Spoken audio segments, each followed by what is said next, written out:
Hola, reciban mis saludos en esta nueva entrega de este programa de entrevistas por este canal de YouTube. Y en esta oportunidad tengo el honor de recibir a Grimaldo Rengifo, una persona, un intelectual, un sabio, por el cual siento la más profunda admiración.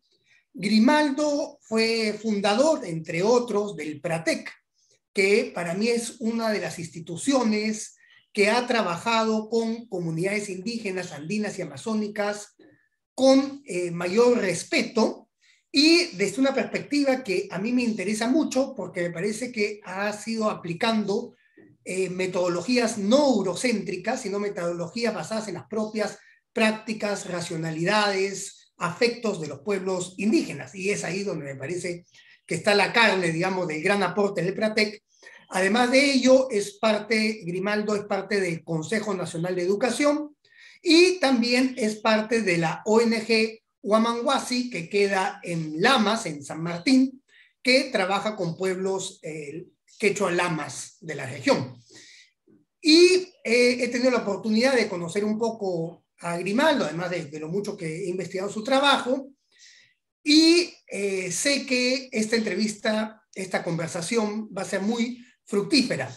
Y mi primera pregunta, Grimaldo, nace de una reflexión, ya que yo tengo la impresión que desde el Ministerio de Educación, así como desde las propias universidades en el Perú que se proclaman interculturales, hay todavía una comprensión muy vaga, muy superficial y posiblemente centralista, hecha teóricamente desde los escritorios de Lima, sobre lo que es la interculturalidad.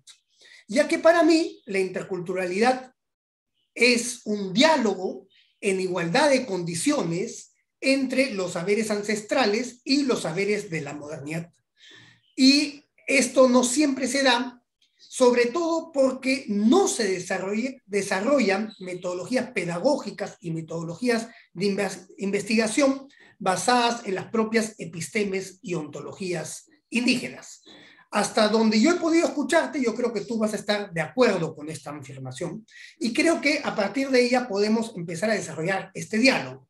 Entonces, para mí la primera pregunta que te quisiera hacer es si proponemos que en los colegios, por ejemplo, o en las universidades, se dé cabida a pedagogías indígenas, esto implicaría que han existido pedagogías ancestrales, es decir, que los pueblos indígenas tenían sus propias formas de educar a los niños para que sean, digamos, componentes positivos de la comunidad, del buen vivir, del buen convivir.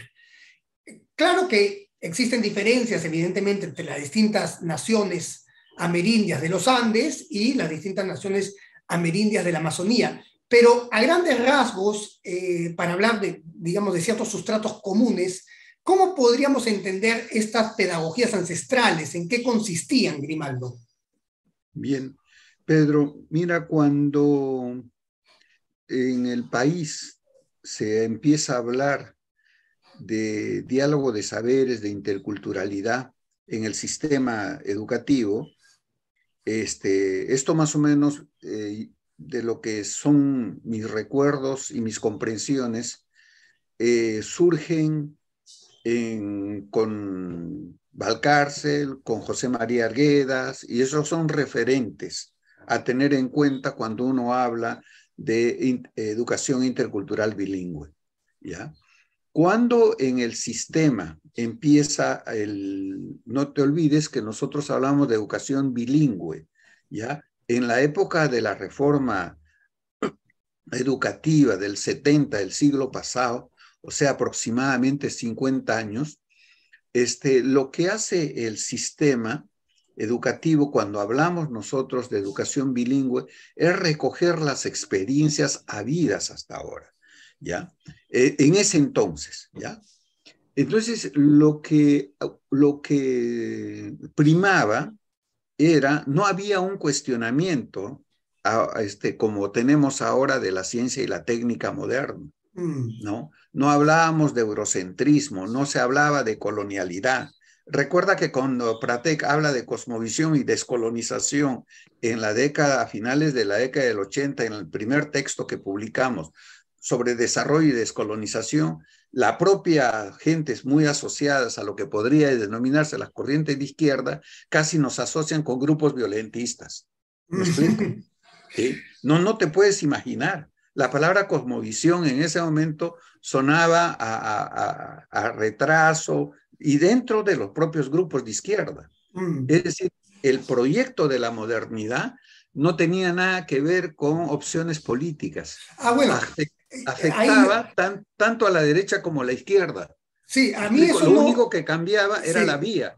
A mí eso no me sorprende mucho, porque yo considero que salvo honrosas excepciones, como por ejemplo Mariátegui y José María Arguedas, la izquierda peruana ha sido fuertemente positivista y yo diría que en buena medida antiindígena, en el sentido que se ha considerado que el apego a las lenguas, a las particularidades culturales, al territorio, al parentesco, eran, digamos, impedimentos para el desarrollo de una conciencia de clase revolucionaria.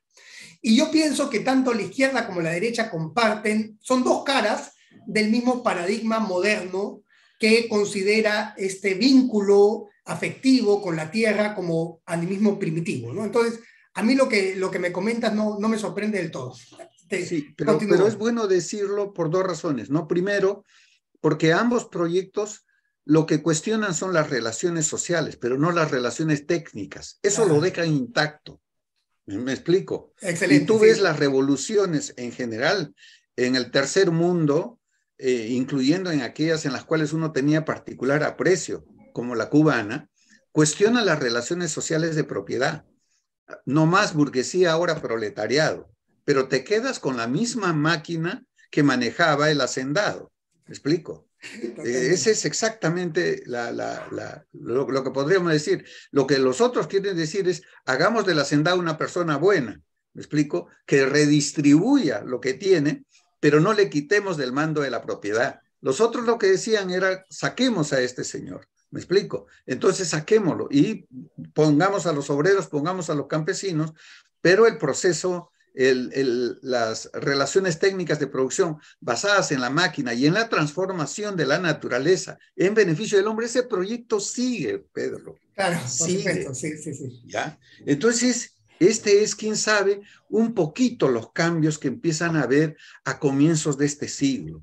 ¿Sí? Cuando se empieza con este tema de la colonialidad, cuando se empieza a reflexionar, mira, cuando nosotros publicamos a comienzos del 90, el siglo pasado, este trabajo de afirmación cultural o descolonización, pero también eran palabras así que era importante. Los cuestionamientos al desarrollo y el progreso, lo que se llama el positivismo, ¿me entiendes? Continúan incólumes en cualquier escenario. Tú vas a una tienda en Miraflores, a una tienda política y a una tienda del Paseo Colón, el proyecto es el mismo. Sí, claro. Sí, ¿no?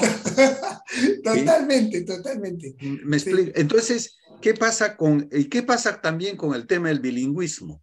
¿Ya? Entonces, lo que yo llamo es, hay que traducir el 1 del sistema métrico decimal al Huk quechua, para hacerla simple. ¿Ya? Entonces, ¿qué cosa tú tienes 50 años después? Tú tienes el mismo proyecto, vas al Ministerio de Educación, vas a las aulas quechuas, y te estoy solamente refiriendo a un ejemplo de las 48 pueblos indígenas. Ya era verla. Entonces, ¿qué pasó con el tema del bilingüismo? Bueno, nosotros, ¿de dónde sacamos el bilingüismo? Todo el proyecto del bilingüismo. El viejo proyecto ha sido González Holguín con el quechua y Bertonio con el aymara, traducir la Biblia. Sí. ¿Me explico?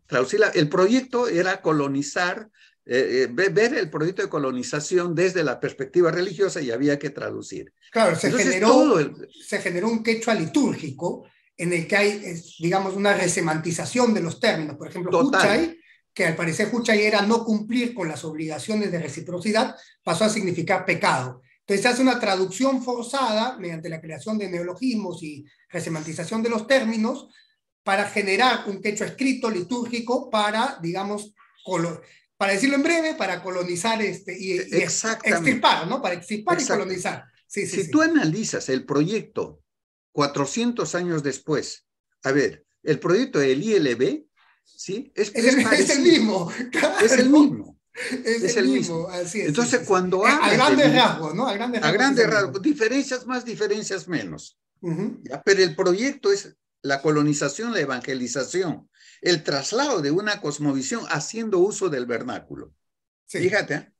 Mira, y tenemos, cuando llegue el 70, nuestra lingüista era pues Marta Hillebrand, que en paz descanse, ¿no? Me explico, pero Marta es la que viene. Entonces, cuando tú ves los textos en el Ministerio de Educación, en el año 70, la referencia era el ILB. El ILB. Además, el ILB con todo su paquete de lingüistas, con todo el paquete que podrías imaginar, fue el proyecto, creo, y había ya desarrollo de la lingüística, ya tenía años el desarrollo de la lingüística, ¿me explico?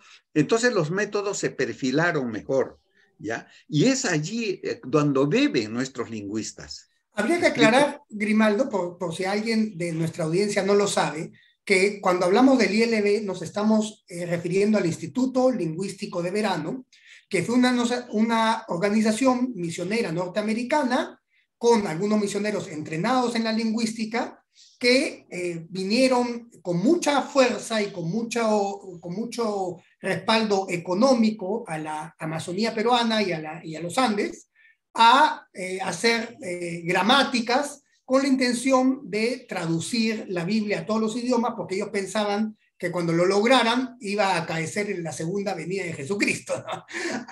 Y ellos formaron a muchos de los primeros profesores bilingües de los pueblos indígenas, pero para participar de la formación había que dejar de lado, por ejemplo, las prácticas medicinales, la toma de la ayahuasca, incluso la toma del masato era mal vista por los misioneros del Instituto Lingüístico de Verano. Entonces, la lingüística amazónica, en buena medida, se consolidó a partir de este proyecto del ILB, y con todo lo que lleva en el sentido de erradicación cultural de este proyecto, ¿no?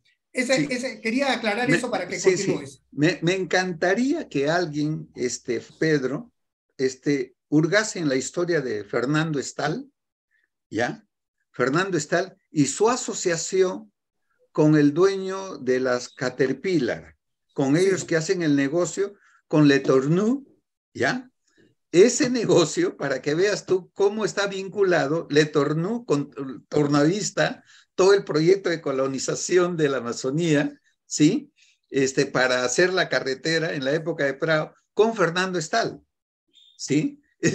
Para que veas la asociación del capitalismo con el evangelismo. Bueno, en ese proyecto. Se supone que estaba financiado también por demócratas, por conservadores de California, e incluso acá se les acusó en algún momento de ser agentes de la CIA, ¿no?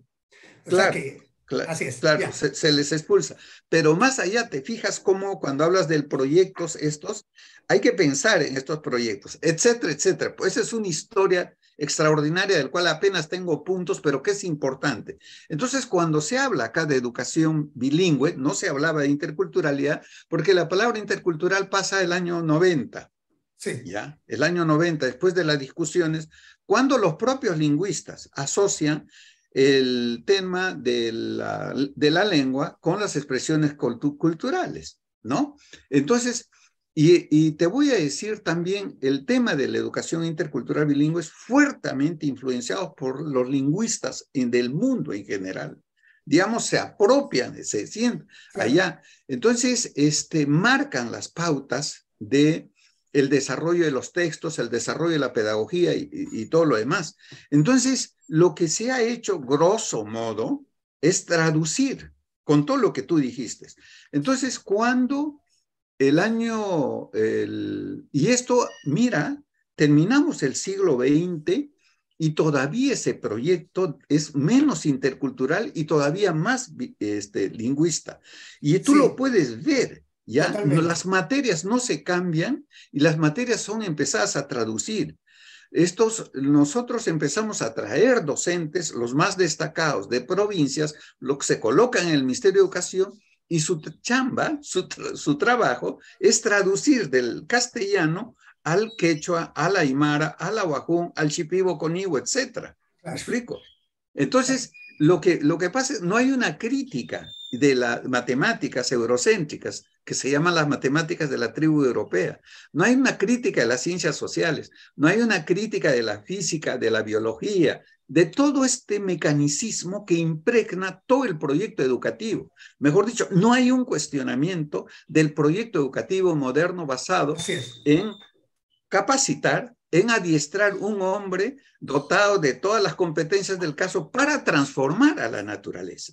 Entonces, si tú lees hasta ahora, Pedro, un texto de ciencia y ambiente, la naturaleza está ahí como recurso, ¿ya? Y toda la nociología es relación sujeto-objeto. Claro, ¿y qué importa si esto está escrito en quechua, en aymara, en Por supuesto que no. El pensamiento ontológico, la percepción del cosmos sigue siendo la misma, ¿no? Exactamente. O sea, y por eso mismo sigue siendo la educación una herramienta de extirpación cultural. Ahora, Grimaldo, te hago una pregunta. Mira, yo tengo la impresión que se está poniendo el centro de la educación en la alfabetización de las lenguas, ¿ya? Y claro, esto responde al proyecto de los lingüistas, porque para ellos estudiar la lengua necesitan generar gramáticas y escritura, ¿no? Es el modo más cómodo. Y yo creo que para cualquiera que de adulto quiera aprender una lengua indígena, la gramática y la escritura es muy útil. Pero yo desconfío si es realmente el mejor método para la preservación de las lenguas al interior de los propios hablantes. Yo pienso, como piensan muchos académicos indígenas, que lengua, territorio, cultura, espiritualidad son cosas que no se pueden separar. Y al crear esta alfabetización y estas gramáticas, un poco que se pretende separar la lengua del resto de aspectos. Y yo pienso que los medios audiovisuales, que la inmersión de los alumnos, de los jóvenes, en las propias narrativas, la salida al territorio con los sabios, serían herramientas mucho más útiles para la preservación de la lengua que la alfabetización. Es decir, no estoy descartando las posibilidades de la alfabetización. Lo que estoy cuestionando o tratando de relativizar es el lugar central que en este momento ocupa en las pedagogías que se pretenden interculturales. ¿Tú cómo lo ves? Bueno, mira, yo quería llegar a este tema de las reflexiones que se hacen en Perú y en la región sobre el tema de la asociación, aunque se habla de la asociación lengua-cultura, ya se sigue con una fuerte influencia. Y en algún momento yo he justificado esto y dije, me parece muy importante que durante varias décadas se haya luchado en la UNESCO, por el reconocimiento de las lenguas y las culturas en general. A mí me parece que Perú, por ejemplo, en América Latina, tiene el reconocimiento de gran parte, de muchos de estos grupos indígenas, de los 44 que tenemos en la Amazonía. Hay diccionarios, hay vocabularios, hay textos, y me parece muy importante este esfuerzo. Hasta ahí me parece muy importante. Lo que es importante cuestionarse es que eso no es suficiente, ¿ya? En la educación, porque la educación tú tienes que entender cuando estás trabajando y especialmente cuando estás en plan de diálogo de saberes, tú tienes que entender que la lengua no es pues un epifenómeno separado del substrato cultural por el cual una palabra habla, y cuando habla no habla el humano, habla la luna, hablan los bosques, habla la tierra, habla el agua. ¿Me explico? Hablan las deidades y todo eso resume en las palabras de los quechuas, de los shipibo-conibos y todo lo demás. De manera que una palabra connota, denota y habla mil cosas. Entonces el diccionario te queda chiquito porque fíjate, tica en quechua es flor. Pero cuando están curando la viruela no le pueden llamar viruela, le llaman tica, que es flor para tratarlo bonito y que se vaya. Pero cuando tú vas al diccionario, tica no es viruela, me explico, tica es flor, ¿ya? Entonces es muy difícil que tú entiendas a la gente cuando está en ese momento curando a su hijo y cómo lo está hablando a la viruela, ¿ya? Entonces, si tú no entiendes eso, creo, la impresión que tengo es que separas nuevamente y haces esas traslaciones burdas, y por eso, en gran parte, los textos que se han hecho con un esfuerzo enorme, Pedro, no te puedes imaginar el costo que ha significado esos textos, las traducciones, que digo que no está mal, pero yacen ahí en las bibliotecas. Si tú tomas fotos ya de las escuelas Shipibo Conibo del Ucayali y vas a ver dónde están esos textos, ¿sí? Te da así pena, rabia, te da todo, ¿me explico? Porque no son usados, no son usados. Además, otra cosa, cuando se alfabetiza a los niños y niñas, los padres inmediatamente vienen con que su hijo está hablando otro Shipibo Conibo que viene de estos procesos, ¿me explico? Y entonces el término en mismo quechua, estandarizar ya lo dice todo, ya lo dijo todo. Exacto, exacto. Entonces, ¿qué pasa? Y no te puedes imaginar los debates. Yo no soy lingüista, pero los debates con los lingüistas, ese es otro tema. Ese es otro tema. Sí, sí, esto es otro tema, ¿me explico? Sí. Entonces, el asunto creo que en gran parte el tema del diálogo de saberes ya todavía es una propuesta más que es una práctica cotidiana, porque nosotros mismos no hemos cuestionado, mira, y además tienes que cuestionar el castellano moderno en el cual se está haciendo la traducción. ¿Me explico? Este castellano que sirve para el tráfico de mercancías, ¿me explico? Que no tiene nada que ver con el castellano incluso de Lope de Vega o de los, ¿te das cuenta de esos? ¿Ya? A punto que Foucault, ¿no? Que cuando hace su análisis de estos temas, tiene que ir atrás para poder entender estos pensamientos analógicos que en el castellano premoderno están. Pero ya en el Quijote ya estamos en otro mundo. Y el castellano en el cual se está traduciendo ya es el castellano, además que sufre transformaciones. La palabra recurso deja de ser sinónimo de manantial, de recursos, de hacer mención, ¿no? A su fuente latina, de manantial, de puquio, ¿no? Hacer más bien una cosa que es como un objeto que está fuera del sujeto para dominarlo. Entonces de ahí la palabra explotación de recursos, manejo de recursos. Entonces, si no cuestionas eso, si no cuestionas todo este proyecto de la modernidad que se ha infiltrado en el lenguaje a la hora de traducir, no, además es difícil porque el Shipibo Conibo no está hablando eso. Entonces, cuando hacen las traducciones, lo fuerzan. Entonces, de manera que ni haces bien al castellano, ni haces bien al Shipibo Conibo. Mira, has tocado temas sí, que me son muy queridos, ¿ya? En primer lugar, porque en mi convivencia, digamos, como tú sabes, yo soy miembro de una familia Shipibo Conibo, cuando veo a mis parientes leer los textos en Shipibo, los veo tensos, los veo estresados, porque no se reconocen en ese lenguaje. Hay una operación muy artificial en llevar el Shipibo al texto. No lo puedo explicar del todo, pero creo que tiene que ver con esto que tú has dicho antes, que es la multisignificancia de la palabra en las lenguas indígenas, ¿no? Las posibilidades metafóricas y poéticas en las lenguas indígenas que en el proceso de cristalización alfabética al parecer se pierden. Ha dicho otra cosa que a mí me parece fundamental, que es que las lenguas indígenas no son, o sea, que dentro de la reflexión indígena sobre las lenguas, no se considera que el lenguaje sea algo exclusivo de la humanidad, sino que si bien el lenguaje humano es diferente, es parte de la biosemiótica de la vida. Entonces, todo el cosmos habla desde la voz humana, porque el ser humano se reconoce parte indesligable del tejido cósmico de la existencia, y por lo tanto el lenguaje también lo es, porque todo habla. Habla la montaña, habla el río, habla el árbol. Lo que pasa que por la dureza del corazón no sabemos escucharlo, ¿no? Y lo que has dado pie más adelante es que la traducción de estos saberes ancestrales al castellano, si se quisiera hacer, demandaría un aflojamiento del lenguaje técnico académico para retomar una vibración poética del castellano, que para mí es muy posible. Por un lado lo hizo Arguedas con el castellano andino, con su proyecto del castellano andino, pero también se puede hacer retomando la brisa norafricana, sefardita, del castellano, descolonizando el castellano, para decirlo de alguna manera, porque es ahí donde surgen las esencias poéticas de la lengua. Entonces, lo que nos estás indicando, que nuestro trabajo desde las humanidades y las ciencias sociales, los estudios culturales, a la hora de hacer la traducción hermenéutica de los saberes indígenas, deberían dejar un espacio para la traducción poética, un espacio para lo poético. Es que no alcanza la gramática para expresar. ¿Me explico?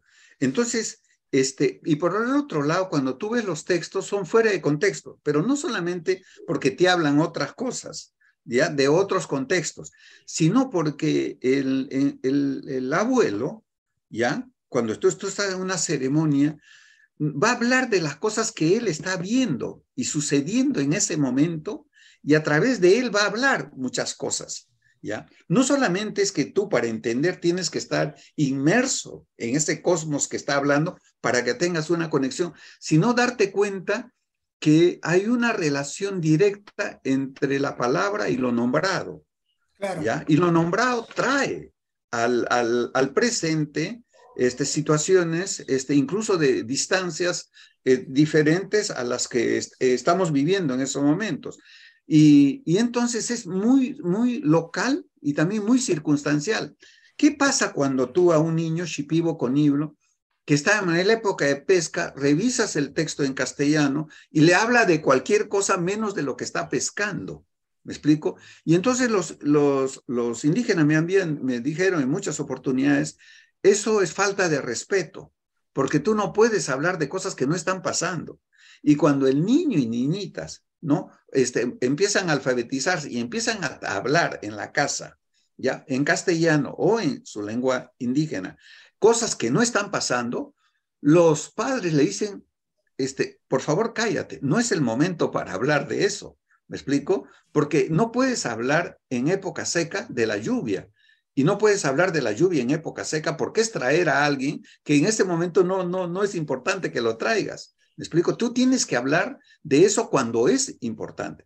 Entonces, ahora que han habido sequías, hace un mes y medio, 2, entonces los niñitos iban a hablar porque correspondía hablar con el apu, con el agua, para traer el agua. Pero eso mismo no lo puedes hablar en junio, porque en junio estás en época seca. Hablo de los Andes y necesitas la época, el viento, llamas más bien al viento, hablas al viento. Entonces, ¿qué pasa con las efemérides que celebran las instituciones educativas? ¿No? Dicen, vamos a hablar de los shipibos conibos, y hacen una alegoría de los shipibos conibos, acá vienen a Lima y vienen a hacer cosas que no están correspondiendo con la realidad. Y entonces la gente dice, eso es falta de respeto. Y entonces, ¿qué pasó cuando tú traes los indígenas a las instituciones educativas para hacerlas interculturales? Los abuelos dicen, ¿por qué voy a hablar de cosas que no están pasando? Y entonces se subordina a la cronología del texto que el docente está hablando, independientemente de lo que sucede fuera. Y entonces en algunos casos los abuelos a mí me dijeron, Grimaldo, no podemos hablar porque no corresponde. Y además de eso se tiene que hablar en el río. No puedo hablar de la pesca si no estoy pescando, Grimaldo. Es por eso que tu trabajo ha dado tanta importancia al calendario, ¿no? Ah, por supuesto, para tratar de asociar, de vincular. Entonces, mira, no hemos terminado de discutir y de hablar de esto en la educación básica primaria, en la secundaria, y de repente empezamos con la universidad y no hemos tenido profesores. Yo he estado allí en la creación, casi o un poco más allá de la creación, no sé qué año, nos juntaron, no te puedes imaginar, el Ministerio de Educación, estuvo Hugo Blanco, otros dirigentes, estuvimos en Pucallpa conversando sobre esto con un montón de otras personas. Fue una reunión, creo, promovida por la UNESCO con el Ministerio de Educación. Fue una reunión bien interesante, pero ahí te dabas cuenta que el modelo, la organización que la universidad tenía, reproducía en gran parte lo que tenía al frente. Cuando se hace la Facultad de Agronomía en la agraria, reproduce el modelo de las facultades de agronomía y hasta se copian el currículo de lo que estaba pasando en Estados Unidos y en Bélgica. E incluso los docentes van a Bélgica a ver cómo es el currículum y le reproducen acá. Cuando estos docentes hacen las universidades, se copian el esquema de lo conocido. ¿Me explico? Entonces reproducen. y reproducen. Entonces, ¿qué pasa? No hemos hecho una reflexión sobre lo que estamos hablando, ¿sí?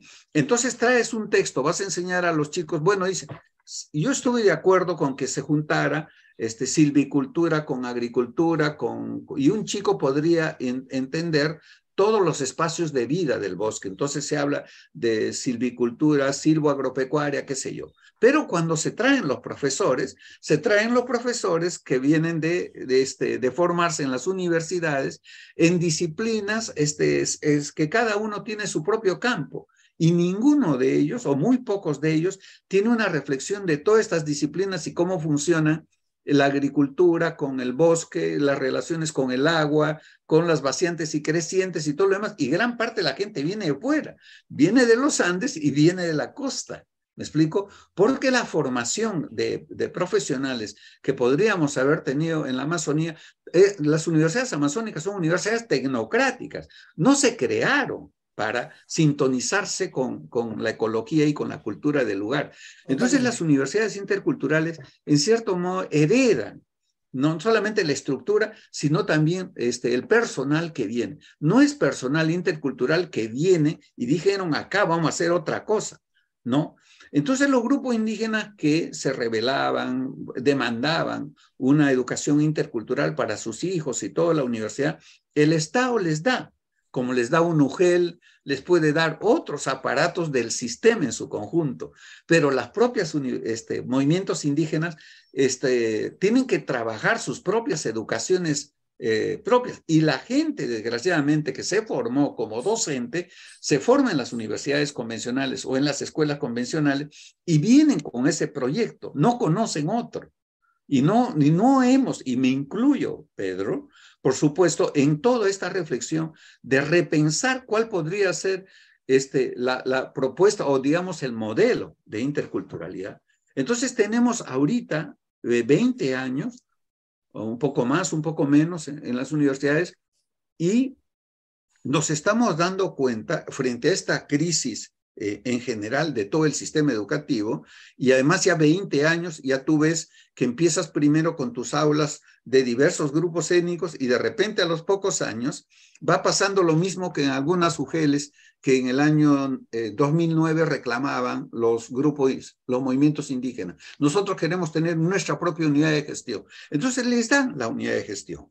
Al comienzo todos son indígenas, todos se sientan en la dirección y todos, pero después de 3 años te das cuenta que la mitad son apaches, como dirían los aguajó, o sea, son gente de fuera. Te vas a dar cuenta que con las universidades pasa lo mismo. Te das cuenta que poco a poco la administración, todo esto, empieza a hacerlo gente que egresa de las universidades o gente que es jubilada de ciertas universidades, viene y dicen, hay chamba ahí, vamos a trabajar, pero vienen con todo ese proyecto, ¿ya? No quiero desmerecer su calidad académica y qué sé yo, pero la reflexión que estamos haciendo sobre estos aspectos epistémicos, ontológicos, sobre las pedagogías de la tierra, ¿no? Todas estas pedagogías que están en el proceso de regeneración, toda esta manera, cómo cambian las sociedades indígenas, cómo entienden el cambio, ¿me explico? Y todo este tema del diálogo de saberes que yo siempre he dicho son 4 dimensiones para entender estas culturas educativas, están ausentes de la reflexión. Y yo te voy a decir, Pedro, no es pero yo te diría que es en general un tema en la América Latina. ¿Me explico? Con mayores o menores diferencias, pero es todavía un tema que lo tenemos desde México hasta el sur de América Latina. Y creo que es un punto muy importante a reflexionar. Porque, y no creo que es bueno hacerlo en la universidad, ¿ya? Porque la universidad, por definición, es un centro de discusión y de debate, ¿ya?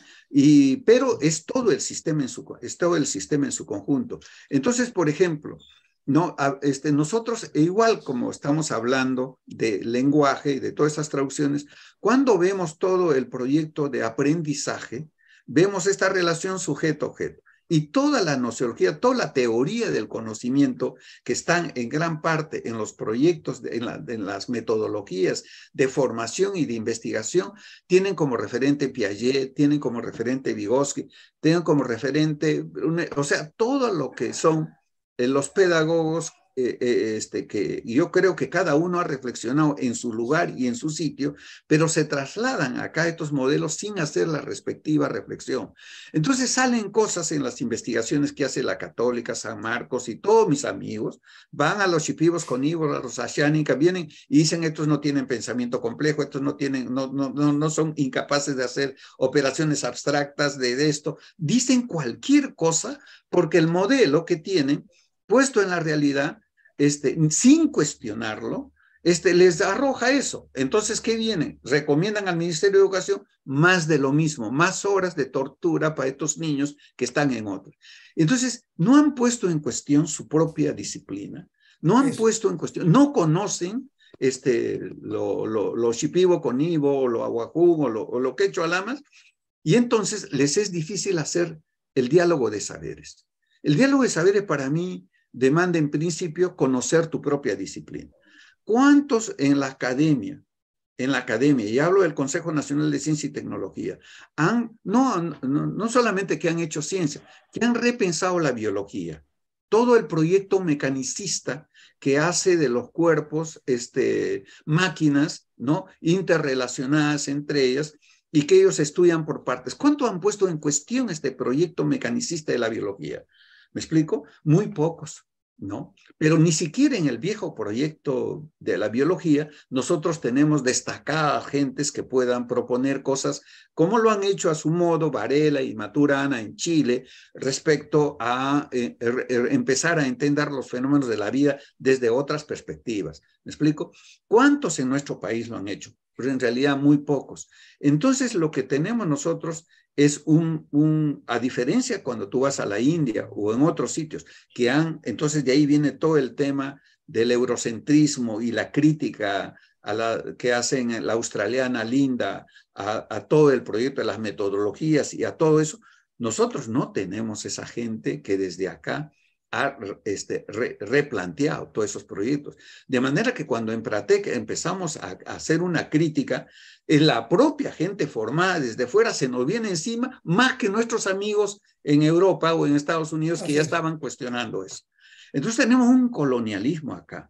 Y mira, Aníbal Quijano es más leído afuera que adentro, ¿no? Entonces aquí no ha tenido, no sé, o muy poca eco en todas estas cosas que él ha planteado respecto a la colonialidad del ser, del saber, qué sé yo. Entonces, muy poco hemos trabajado esto. Entonces, a mí me da la impresión que empezamos, sin embargo, Pedro, empezamos, pero todavía esto no está llegando a las aulas. En principio, porque cada uno de nosotros tiene que trabajar de donde me han dicho que en la pedagogía yo tengo que ir de lo simple a lo abstracto. ¿Me explico? De lo simple a lo complejo. ¿Me explico? Entonces, no, al niño yo no le puedo enseñar, primero le tengo que enseñar cómo es el suelo para que empiece la estructura del suelo, después le tengo que enseñar el clima cuando él siembra la yuca articulando todo. ¿Me explico? O sea, necesitamos migrar de este pensamiento analítico a lo que ahora se llama el pensamiento de la complejidad para poder entender, y en esos aspectos. Entonces, migrar a eso, ¿cuántos de nosotros o cuántos tenemos en el país que están trabajando eso para entender? ¿Por qué razón digo esto, Pedro? Porque en las calificaciones que hacen nuestros niños y niñas de el PISA, de estas evaluaciones anuales, bianuales, o que se hacen de vez en cuando sobre los rendimientos de aprendizaje, tú ves que la selva desde hace 30 años o 25 años desde cuando se aplican estas pruebas siempre marca en rojo, ¿sí? Y marcan en rojo todito las cunas de la agrobiodiversidad en el Perú. ¿Me explico? Entonces yo siempre he preguntado, ¿quién está mal? ¿Estos niños o el sistema? Y todos dicen, porque ven al niño y la niña, si tú me puedes mostrar ahí esas niñas y niños shipibo-conivos de 8 años hablando sobre las plantas medicinales y su uso, tú ves una sabiduría extraordinaria. Entonces tú le pasas eso a la funcionaria del Banco Mundial y le preguntas quién estaba, les cogen el alma, la sabiduría de esa niña y dicen, el sistema está mal. Pero no logramos, ¿no? No logramos entender lo que la niño ha dicho, a pesar que decimos que el sistema, porque requiere otros procesos de investigación y de formación.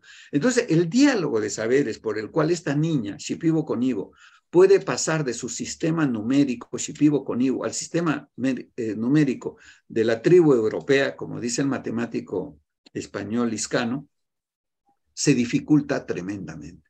Entonces ella lo tiene que hacer como sea, y lo hace. Y tú lo vas a ver en el mercado de Yarinacocha o en el mercado de Pucallpa, vendiendo sus productos usando las otras matemáticas, ¿sí? ¿Y quién lo aprendió? ¿Cómo lo aprendió? Eso es extraordinario. Lo ha tenido que hacer sola, a pesar de la escuela.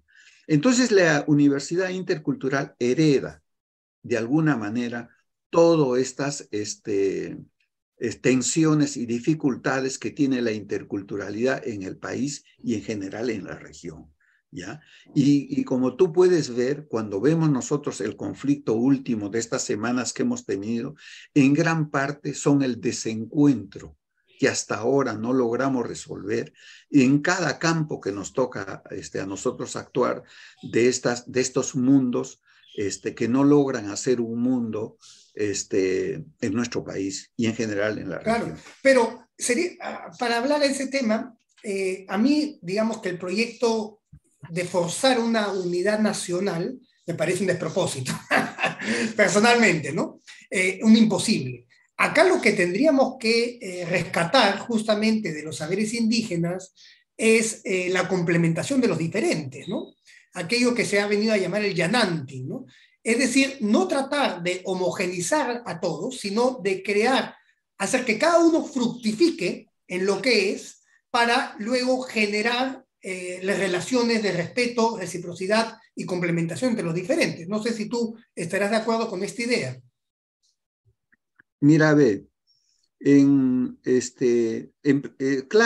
claro, ese es el principio de la diversidad.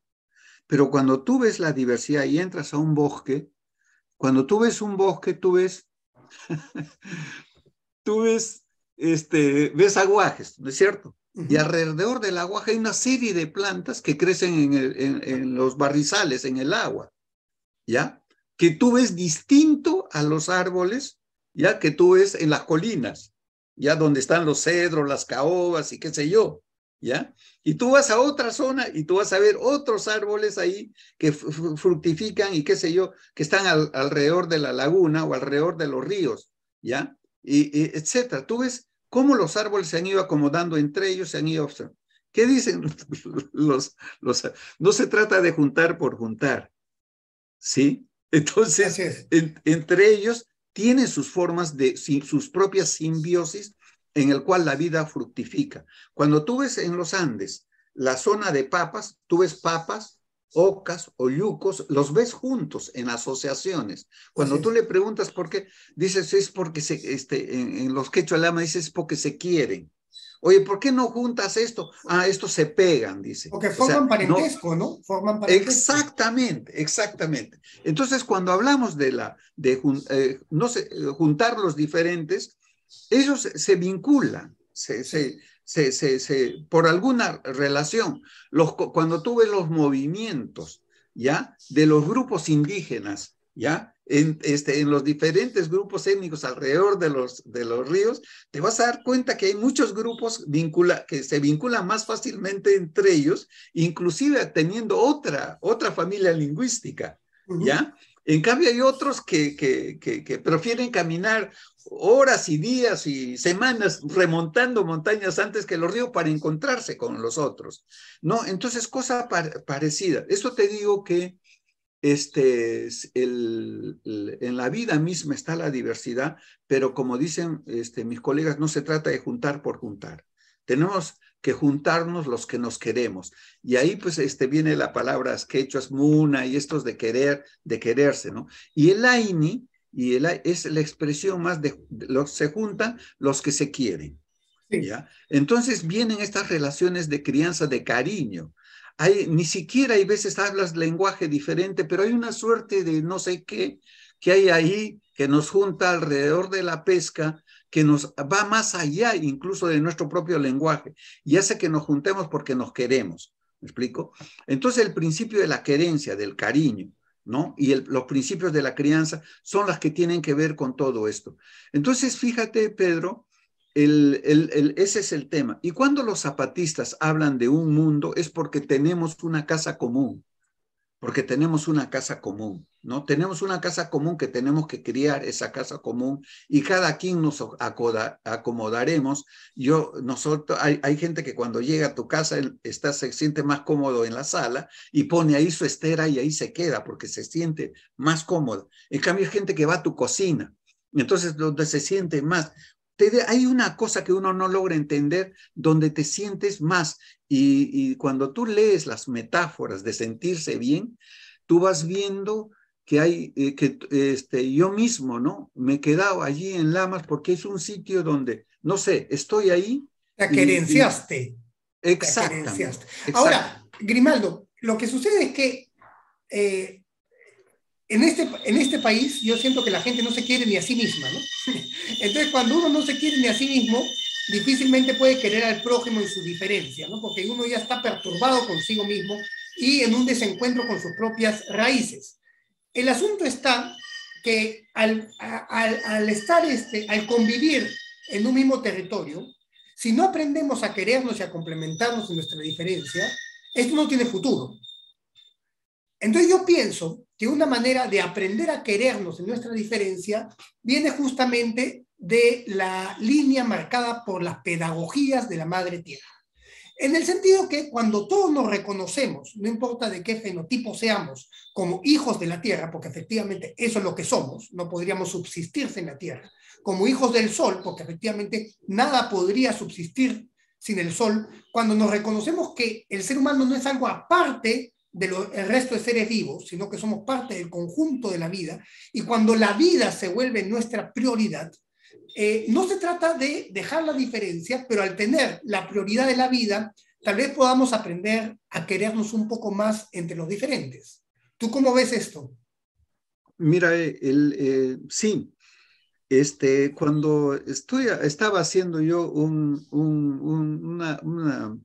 estaba tratando de entender las educaciones comunitarias, yo me encontraba con que, por ejemplo, hay gente que cuando ve una catarata, nuestros propios amigos, cuando vamos a una catarata, tú llegas a la catarata y te admiras de la catarata, ¿no? Sientes con la catarata una relación. Y hay veces tu amigo, y me pasa a mí, van ahí, cuando vamos a una catarata y dicen, oye, pero de acá se puede sacar tantos kilowatts de energía, ¿te das cuenta? ¿Sí? Ven una relación utilitaria con la naturaleza. ¿Cuándo podemos sentirnos todos juntos en la catarata? Vinculados todos en un propósito común de, antes de pensar en la utilidad, pensar en lo que nos puede, en el beneficio que podemos hacer, de tenerla ahí, simplemente admirarla y ver cuánto nos puede sanar a cada uno de nosotros esa caída de agua antes de estar pensando en su transformación y como una fuente de energía. ¿No es cierto? Entonces, esto nos pasa a menudo. Y uno de los temas, cada uno verá el mejor camino que le parece. ¿Me explico? Lo que nosotros estamos diciendo, a mí que me toca estar un poco ahí en el campo educativo, oye, tenemos que resemantizar nuestras relaciones con la naturaleza. ¿Me explico? Tú ves el proyecto de ciencia y ambiente, vas a ver, Pedro, sin ir muy lejos, vas a ver lo que se le enseña al niño y a la niña en inicial, ya la naturaleza está ahí como un recurso y la relación como un recurso es de manejo. Entonces, ¿qué interesa? Pues que un día al año salgas con tus niñitos a recoger los plásticos. Si todos los otros 364 le has dicho que la naturaleza es un recurso que está al servicio del humano. Sí. Entonces yo le he dicho, mira, hay que repensar eso. En plena crisis ecológica, en el cual, eso sí, fíjate, más que las relaciones son las crisis que tienes encima, ¿sí? Las que hay una suerte de conciencia global. ¿Me explico? Y que estoy desde el año 92, desde Río, cada vez más, o sea, después de ya 30 años, es como una conciencia global. Y desde Finlandia, desde Australia, desde el África, desde América Latina, hay como una conciencia, y particularmente en los jóvenes. Entonces yo digo, hay un substrato. Repensemos entonces, yo digo, las relaciones que están en el currículo, en lo que a mí me toca. Y decir, miren, es ha ido tan esta cosificación de la vida, que no solamente recursos son los recursos naturales, sino que el hombre mismo se ha convertido en un recurso. Así es. Y entonces tenemos cada Sobreexplotado, oficina además. que se respeta recursos humanos. ¿Me explico? Sí. ¿Ya? Entonces yo digo, miren, empecemos por ahí. Porque Iván Illich, Sí. tú sabes que soy parte de su grupo también, ¿no? En otros escenarios. Me decía Grimaldo, mira, la primera contaminación no es la que pasa en la naturaleza, nos pasa en cuando cambiamos. Basta de Yakumama, ahora vas a aprender que el agua es H2O. Entonces allí ya matas una comprensión del mundo y sustituyes por una relación utilitaria con la naturaleza. Entonces todo el proyecto es hecho eso, y el proyecto educativo se ha fundado para eso. Entonces yo lo que digo es que hay que repensar eso cuando hablamos de educación propia, con los grupos Awajún, con los grupos Shipibo, Conibo. Oye, hay que repensar todo esto no nos es útil, esto ya fue, y veamos otras formas inclusive de repensar la educación. Entonces, eso yo creo que puede darnos lugar a que ese niño que se educa en Miraflores o que está en el Marca, cuando vaya y pueda tener una conexión con ese niño que en la laguna de Yarinacocha va y le recibe con su bote, porque ya van a tener una suerte de substrato común de qué conversar. ¿Me explico? Sí, yo estoy convencido de ello. Yo soy exalumno del Marca, ¿no? Ni más ni menos. No, pero... Estoy convencido de que esa poética es posible. Ahora, Grimaldo, como ya nos queda poco tiempo y para ir perfilando el final de la entrevista, yo quisiera que pensemos, ya como una respuesta final, en el aula, en la comunidad. Vamos a una comunidad amazónica y todas las casas, o la mayoría de las casas son con horcones y techo de paja, y de pronto vemos el aula hecha de concreto, de cemento, ¿no? El aula como un lugar que aísla al niño del territorio. Y creo que ahí está el problema, porque tú hablaste que el conocimiento indígena se da por es un conocimiento, es una episteme de la inmersión, se da desde adentro de la vida. El aula separa al niño de la vida. Entonces, yo creo que un asunto absolutamente imprescindible es hacer del aula un lugar mucho más poroso, un lugar en diálogo con el territorio, y hacer que los sabios entren al aula y que los niños salgan del aula al territorio para caminar en el territorio y conocer las plantas con los sabios. Ahora, el problema reside en que, como tú has dicho, los mismos profesores chipivos o Awajún, muchas veces al haber sido formados por los institutos pedagógicos eurocéntricos, no conciben esta posibilidad. Entonces, quisiera cerrar esta entrevista hablando de la necesaria porosidad del aula. Sí, sí. Mira, sí, hay, estamos en la Amazonía esta época y entra a las 6 de la tarde o entra a mediodía el sonido de las chicharras, ¿no? Entra al aula, sí, y hay veces ni te deja hablar, porque el sonido es ensordecedor. Entonces, entra. El docente tiene dos posibilidades, dije yo, ¿no?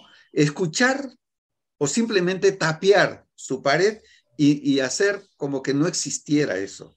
A pesar que los niños cuando salen de ahí están apurados porque luego van a ir con sus latitas a recolectar eso para poder comer eso en la noche. ¿Me explico? Tiene dos posibilidades. Entonces yo tengo la impresión que mucho es el cuestionamiento del poder del docente. ¿Me explico? Allí creo que hay un esfuerzo que hay que hacer fuertemente el poder y verlo como una cultura educativa más, ¿ya? Y también conversar con las propias comunidades, con los jóvenes, que la cultura educativa, que ellos también tienen una cultura educativa. Eso, pues.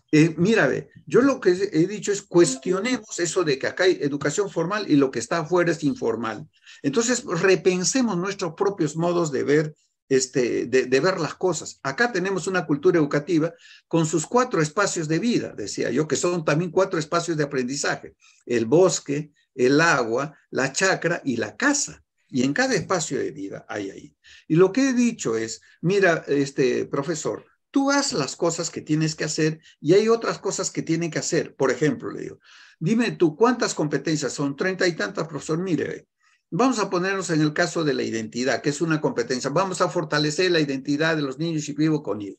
Mira, le digo, mira lo que están haciendo ellos en el tejido. Me explico, mira la familia de Pedro Favaro. Mira, dime tú si eso no es fortalecimiento de la identidad.